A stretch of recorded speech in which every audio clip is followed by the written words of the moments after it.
ti dọmọ ikú ti gbà mí o mo ti bá kú lẹ̀ ikú ti gbà mí o ọmọ orúkọ tí kú ń jẹ́ ikú ò gbọ́dọ̀ pa mí mọ́.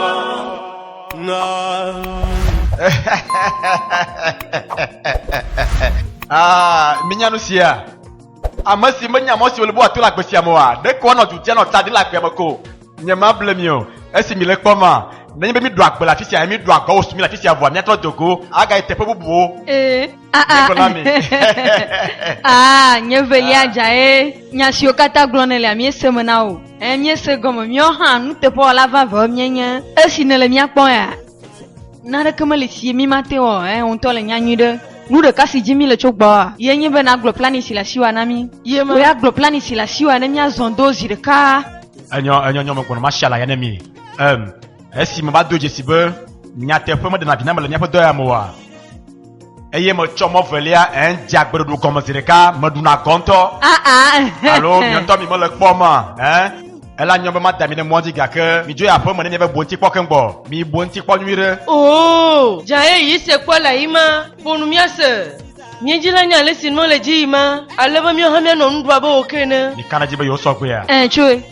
Enyo tu karamalio. Mele amajo je posi azama ete poji di nto ha amaji bi watu ko wana be aponye mene. Yata mi ga hanu. Nanu ke chondia mi trova ne ma klon alesi no le di manemi tu karamalio he nu ti sere ko nya magbono ma di jegbe re na ni agbajo li gbagbo. Agba o jaye domo nyutola. Jaye me fil au tableau. Mablo mo jono. Mablo niveau nya 3 ans.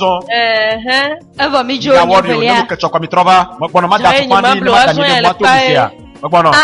Jaye. Nemi ga hanu la tonye mi ni le du.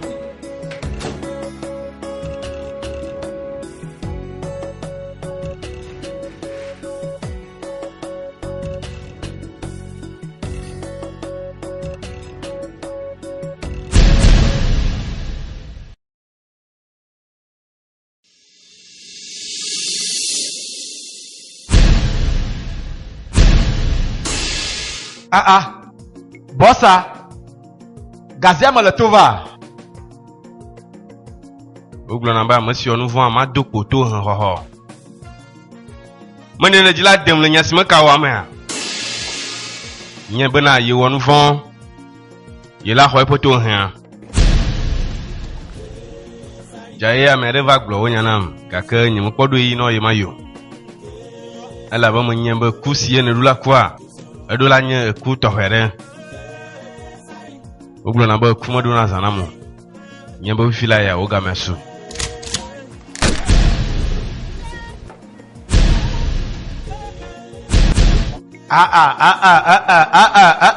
Nseto magamame le wagbe ame aga onu seto broda konye ko.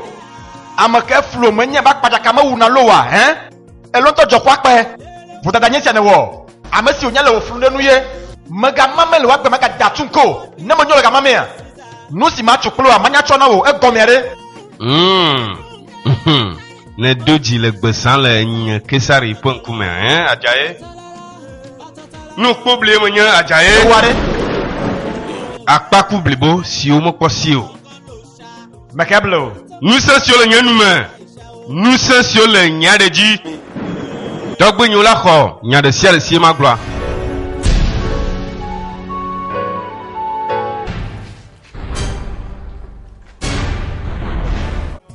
Boss, nyamagala naraka gomasamu. Nyamagala simi fanya gomasamu. Majila globe simi gbem le gbanya. Le gomaja jam so be vio nyablon le. Ga kazo am va kwa ntonto e. Nye ham le nu khasiam. Me nu ha le gbegbe. Abe consider de kenye siana. Me ga chonye yoyo po. Me kwa be ga le me to le dudun. Ya be mi onare zirika. Foga, alasi mi pola va do kwa majade alade. Ni se ba ku hede kamaliolo. De mo joji na mia, monwa. Jojina, alasi enye mfo po we bia. Nu de sere si mi du moto de sere la dia ila wanami. Nu de sere si mi bia chukwa kwa ma we. Ye malo tonye, gake wo chuane tonye. Uwo po ya. Ni mo glo no ba ni ma ka se tun ko la pose amakoa. De asile nu alo. Da sile fin na. Moi n'y tout à c'est au bien. Ma tu non viens. Moi bon non. Ha. Hey. Ah, OK. Hey. Hey! Elisa Cindy. Nada melaji mana. Ouais me gahano. Abel si monok lomenia. Elle be mia trop do nous sommes mia do ko. Ale be mia ten pota. Na nous sia de jo. Nenye be na mi te pota ne de joa. Vi de gande wa nyena nye pa clovia. Ah! Koga nuka onye jivaji. Nuka onye lo. Nyala loa. Asronya. Asronya mana kukuno. Maga. Anya asrowe. Dehonu. Nyamanya sunowo. Ka amakala ni malampuna. Nyenye kesari. Hey! Ambeto. Si ponchi la papa on a top fofo. Akpa kublibo. Si o mo kwasi o. Nya tovo. Ah, nuka o gagne. Ah! Ale on a ma benya appelle jo lamene. Ah, Na mi chirika. enyo yina vafa.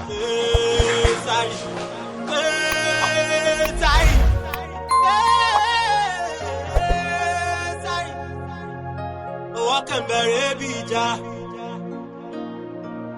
ẹni ò mẹ́kun ló ní gbẹ́rẹ́ ojú ẹkùn Késárì àmọ́ táńtó gbẹ́rẹ́ ojú ẹkùn.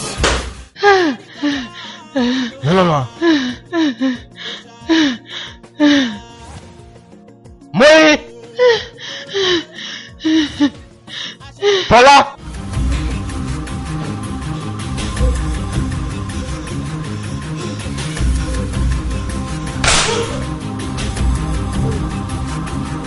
Awo! Anyenye Kesari.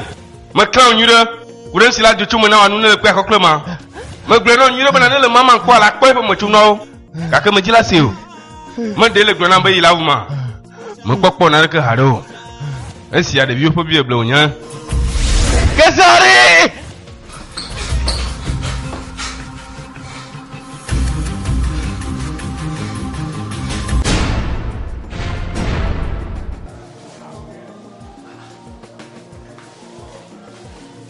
Leyon ba ma va penonye. Yema. Nuka on le kpaklo masia. Nuka onye. Mele don tu wan wi apenonye. Enyo bo choi kaba na ba wenu. Enyo mesi apenonye. Lebe va do afia mo voa. Enyo mo gbona fifi lai.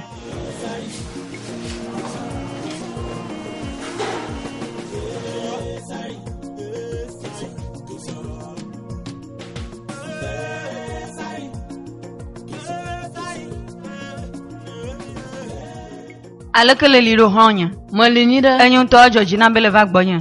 No yin la fi ma zile te o. Akpena o. Mele na re on mo gbono ma pogbo mo ja ho yi Enyo. sogbon. Ma wenu fifi Tukara lai. male o. Alo Tonya. Eglo na be nyama ga tro na emi ni chiamo wo. Ye ko mele la na kaka bana fifi. Ne la nyo ha tro ye po. Enyo Tonya akpe kaka. Holonya. Akoga home se achona chadi mama nyebe. Afakule mea. No glo ma glo na to waji po vito anu mo joma. Onya, nusi amanu ye onyi na mu. De asile nu nyama ye ji ale. Mo ne ho. Ega sogbon unulo. Jola. No cho de blana ve cho no bana, no cho. Enyo mesi.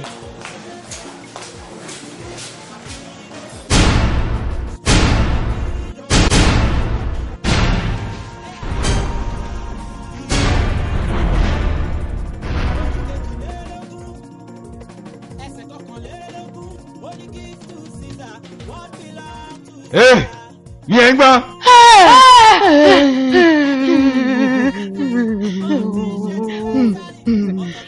Do ne sile nyanu. Nusinya Kesari to ami chona Kesari. Yegba dudwe. Yeyi mali o time mali o. C'est bon. Eh! No ba ni ba mo kefi mi a. Mi glona me bona Kesari eh. Iba.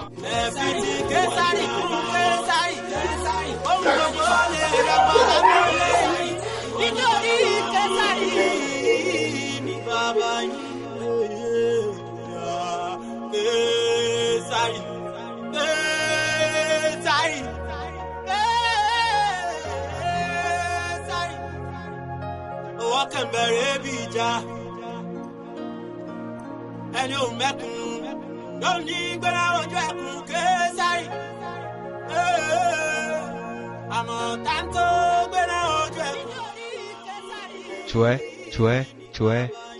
Chue kitty baby chue kitty. Hey, nous sine John Ajino mea. Hey, feel nanto. Hey, nous sine John Ajino mahala sio. De miete oreka. Au nyamado yi na magbio. Que nous si jimo la nyante kwewa. Onto hala sa goname, gavuma ha. Donye de dema la bolo. Oyamaga hamula. Gavuma. Kesa de moi $5,000 c'est non. Ah.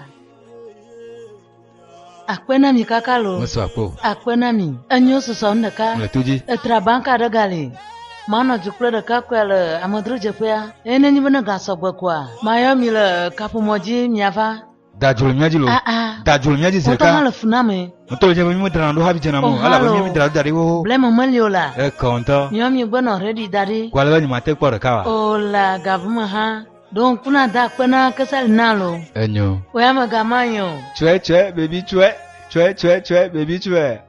Ah, nous si fil na me ala. Ikú ti bá mi o, ọmọ orúkọ tí kú ń jẹ́ ikú ọ̀gbọ́dọ̀ pa mí mọ́.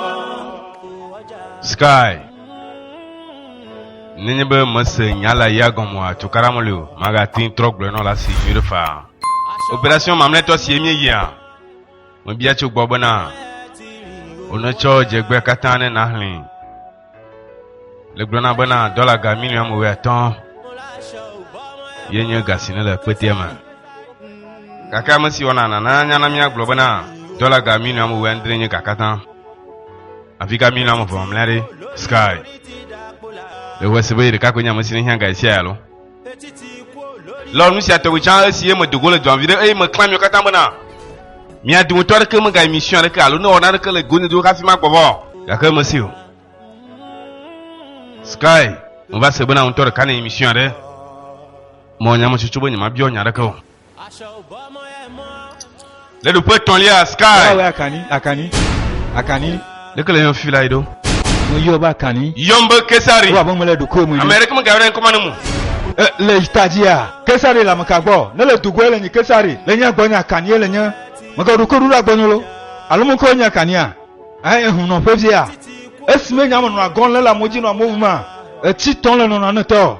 Adaba to le nya. Le di ma glonti ane ya. De le mo ba le simi ba klo. Le mi fo ko pe me. Paul Doton, mwenye tonu, enye maba bi ogbechu gbawa, enye skya, na ma mission maba gbone nu habi mayina. Azon Doton magbonu, nya so gata le gbochu jiva kokome, nya te ponyo, azon ka ogenele. Ba samiti na budo nu ata. Kesari la makagbo, na mo futu kejinwa. Azon Doton, nenyi bole kande de koja, so bu ya di apa, ne mi akpa kokole no, afo buli kora. Po ma fu gaka ni bole koru ku ma. Mam no pu fideo na. Ah, baleng no ba masi mwenye dure. Akani Ni ko si tonyi yana ma yo hala vale yana ma. Ah baleng no ba masi nkume mwenye na lo. amakene nya. Nu kobli mwenye akpa ku si o masi o ayi mwenye. Mo tun ade nu o, mo nye wu da. Yes mo gbe la ba mo egbe awo glan ate. Ma so le nu adaba jele na lo.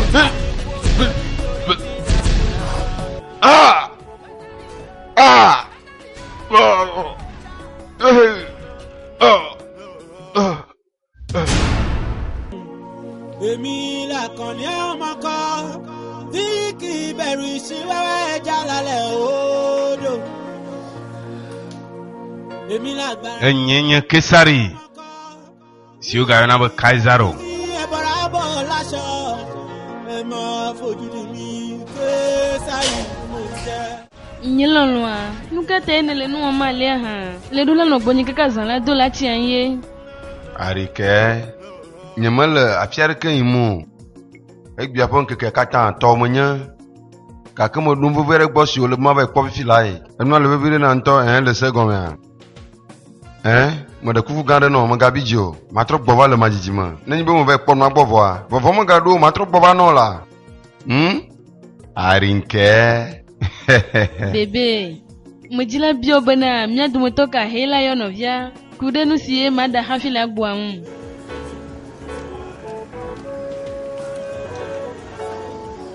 Rinke.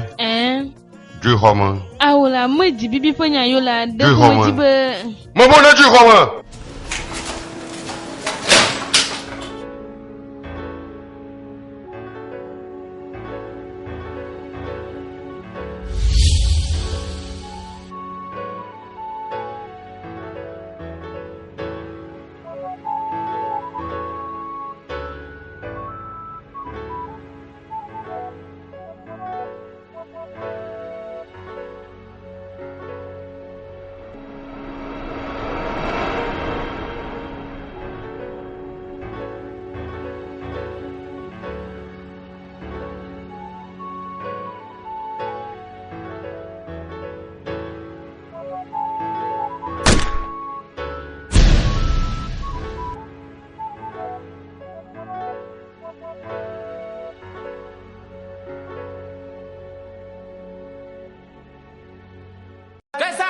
ọmọ orúkọ tí kú ń jẹ́ èmi Késárì mo ní mo mọ orúkọ tá ń jẹ́ àrùn ò tún gbọ́dọ̀ gbé mi dè mọ́. gbọ́dọ̀ mọ̀ fi. pa mí mọ́ Késárì ó ṣá mo dẹ̀rù jẹjẹ èmi apá kan ikú apá kan àrùn apá kan oṣó apá kan àjẹ́. Alors, mi va ban la fille à. Késárì Késárì Késárì ó ṣàánà. Mo ti dẹ̀mọ̀ ikú. Késárì ikú ti gbà mí o. Késárì ó Késárì ó ṣá. Èmi ọmọ ikú èmi ọmọ àrùn. Táwọn ò gbọ́dọ̀ dè mọ́. Èmi ọmọ ikú èmi ọmọ àrùn. Táwọn ò gbọ́dọ̀ ṣe mọ́. Késárì Késárì ó Késárì ó ṣá. Ɖekakpui ma ŋusẽtɔ ye wònye woɖe ga ɖe wòbi nyui ɖe etu nu me gatu me ke zi geɖe ma me gba ɖo nyui amlima ye ŋusẽ tri akɔ ɖe ɖewo xɔ anyi nɔ le me le dzi la se teƒea ame aɖeke ma te ŋu Késárì o. Baba baka kpɔnɛ ne mɔ. Nyaka o nye gblɔnɛ le. A nyaka ye sa gblɔnɛ le. Nya nyime kaɖi bena mawu ame ɖe da hige sa be ya mate ŋu ƒo. Aleke Késárì se ne le amewo le ŋdakawo gbe sagbea mate ƒo ɖo. De nyime gblɔ sɔ kple ma ne wo wa. Menyanya si ŋutɔ hã gblɔ ne lolo. Késárì blibo ayɔ ne nenema. Eɖu ŋusẽ ale gbegbe vodzu blibo ŋutɔ hã ye woayɔ ne. Blema ƒe ŋusẽ triakɔ seso xɔ anyi nɔ le me. Tɔgbeƒe ŋusẽ zã wo le. Fike wɔe le atɔ kpe dzi. Numakumaku ye wònye. Ne le se ma. Osogbo ƒe ŋusẽ tɔgbe ƒe ɖoɖo ye nyi nu si zã wo le. Eye wule le kaka anyigba ƒe tume. Eye ne wodona go ye sia esi ye ŋutɔ hiã. Ne ƒuƒu si gblɔm lea. Oh, gbegbele dzɔna. Ŋdaka fiƒu de ɖeɖe va na me. Baba. Kenya si gblɔ le fifi la ye nye be Késárì la srɔ̃ nye ƒome adzo to hema xɔa. Egblẽ nyagbea dome le kaka ho ŋkuta gake le va le ƒoƒom be naneke meli ya te wɔ wa. Megana ma ɖu ŋukpe o.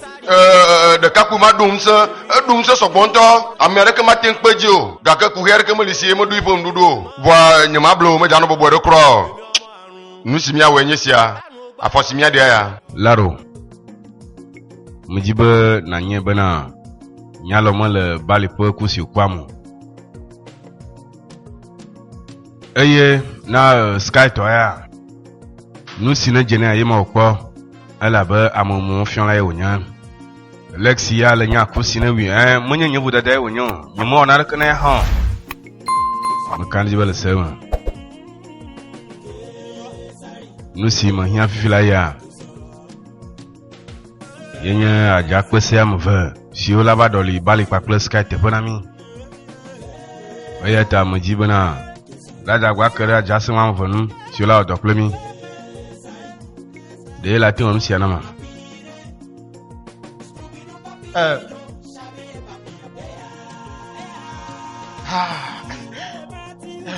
Laro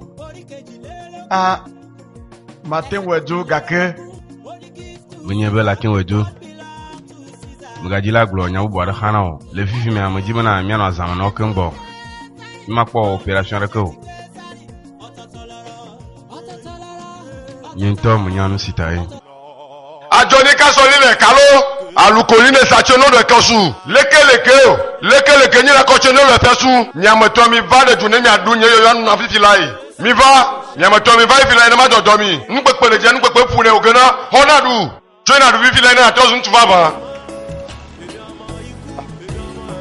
le si be Késárì aɖeviwo nya xɔna ɖu tsɔ de me ne na ɖui oni ogbodogbolo o ti ba nínú àrùn olóró olùbọ̀lọ́ ṣẹ́ tí mo bá òun dání bẹ́ẹ̀ tí wípàdé ó ti gbómi fún mi ojú ológbò ti gbomi sẹ́ ló ti máa gbọ́ bó ṣì ó máa gba kírírí bó sójà wo ó bó ṣe jọba ó kójú ayé ó ti pé ọba ti gbòmọ́ dúndún mi ó lò sí lọ́wọ́ yín apá àbẹ̀lẹ̀ ní sí à ẹ bọ̀ kọ́nà dù ó mọ̀ pé tí ó gbé ọ̀rọ̀ kí òun mọ̀ tútù mù mo gbé bẹ́ẹ̀ lẹ́gbọ̀ sọ̀sọ̀ à ẹ bọ̀ kọ́ ẹ̀ nínú kábákábá tí ó lè tẹ́lẹ̀ wọn nínú adùn yìí nọ́tsọ̀ tí kábákábá nínú adùn yìí. Oku eleti pa mi onu atwe bi se kilo lo mo gijije bu lo pe ami dare lo lase ologbo gbala mu so ti mo pe yin o wa da mi lo se mo lo tu be epe lo ba jala ti mo pe yin e ba je mi mo mo kí ló ṣe ọmọ olótù bẹ̀ mo dà pé náà òbòjọ́ yín gbátọ́ ẹnu ọ̀fọ̀ mi. ìfàdọ́lá mọ̀ dèbí èèwọ̀ yẹn o bàbá dẹ́. Nyelona. Bébé. Avec Jivi la bloti fonya sine bula mo Georgina molo. Nuka te mo Georgina o. Amekela no belena la fima. Gachowa wonto han le nyebe nyema tenu agbe ya. To ma no mo aleke melo ogalo. Nyelona nenya nyure bo nyaha nyema tenu agbe ya to ma no mo. Ayata blavoa. Ma va sana ko la fima. Bébé. Qu'on dit honko ga sogbon o. Le mia gwa fisia. Na gagbeli kwa mia te de se midia. Mo nyanyure ka ka sigbom la nyi to na o. Ya te mo jibe na yiro. Enyo ku hiare ke mali o nesia. Alesi na gbogble kwa. Onto han le nyebe. Ma unye ne nye to aji ma odo. Nyalo na mala nfo. De ma te ondu na wazo a. Ne nyi bele be do afisi yin le a. Du nu se pa ton lesi mo chona wa. Biwa mo nyire na chomi. Ne nyi bele mi kwa. La trozo me mo ton le ntila de kama. Ela bomo gbono bena kesaria ntu se nwa de yo nya amli mayo yo ne odo nu se ale gbegbe amese la tenli kaka bena ipejia ele bena ne pa me wa ku ati ga tro fun igi tó bá fojú di mi ẹ bọ́ra bọ̀ láṣọ ẹ mọ fojú di mi Kesari mo ń jẹ Kesari. Madu agbabili bo chomi. Madu dolele chomi. Madu nde siare. Aye madu tantan. Ẹni bá fojú di mi ẹ bọ́ra bọ̀ láṣọ.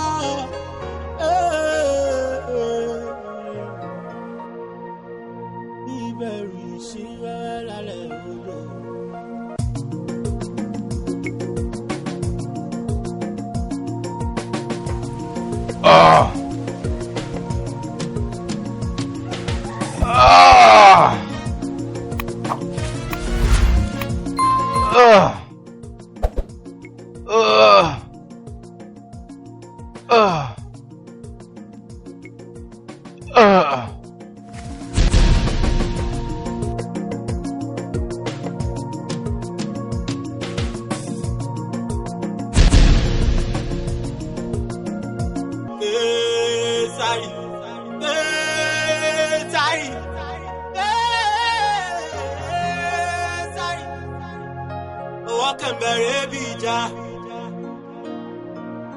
Ẹni ò mẹ́kun ló ní gbẹ́rẹ́ ojú ẹkùn Kesari.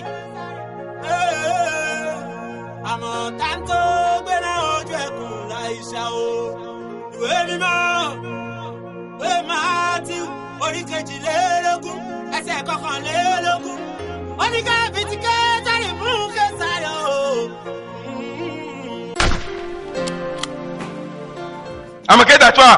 Enye chechulae zumogbo chukabukono duche enye ya yola sioga na bafu enye detwa nukai latenwo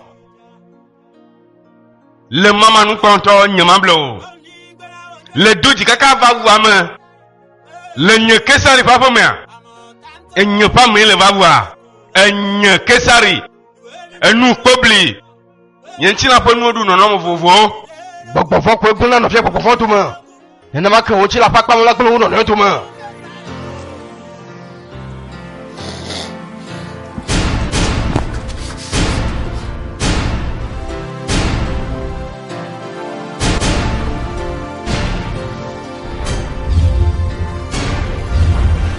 Makacho se serao fika kwa mela amaken na onu sante akosi ya ine bala dikadun kaka do afisia wa mnyebe atamokochi nu ye o chonalo eye amokochi mbe chonalo tanu oni shaoki da okonlu eni ti o moya lo dai lolu zumogbe chukavo jopuju bokono pe wo chosedu nu pepe jan pepe pune hafi o gana nu poble manya akpaku blibo si o mo kwasi o nu makumaku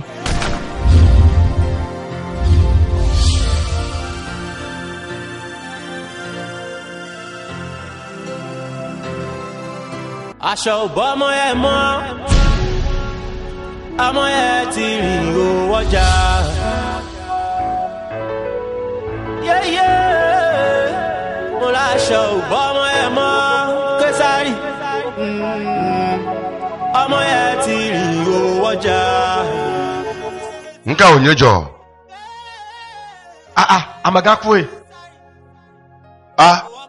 Alekin selativa mudu. Azon tonyo nka ogemile.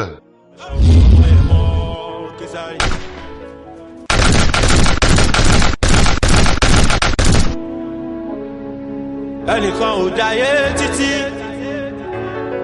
Ọba mẹ́wàá ìgbà mẹ́wàá. General chef. America wọ́n ti gbà fún ṣé o kẹ́kọ̀ọ́ sí ọ. Aṣọ ò bọ́mọ ẹ mọ́. Àmọ́ bọ́lí o. Ọmọ ẹ ti ìrò ọjà.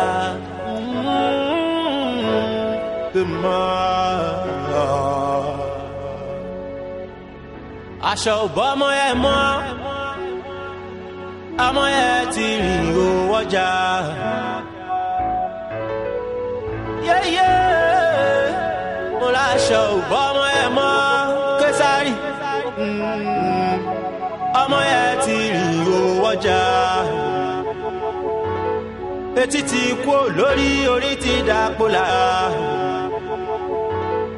Etí ti kú lórí orí ti dàpọ̀lá.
Ọ̀tọ̀ọ̀tọ̀ lọ̀rọ̀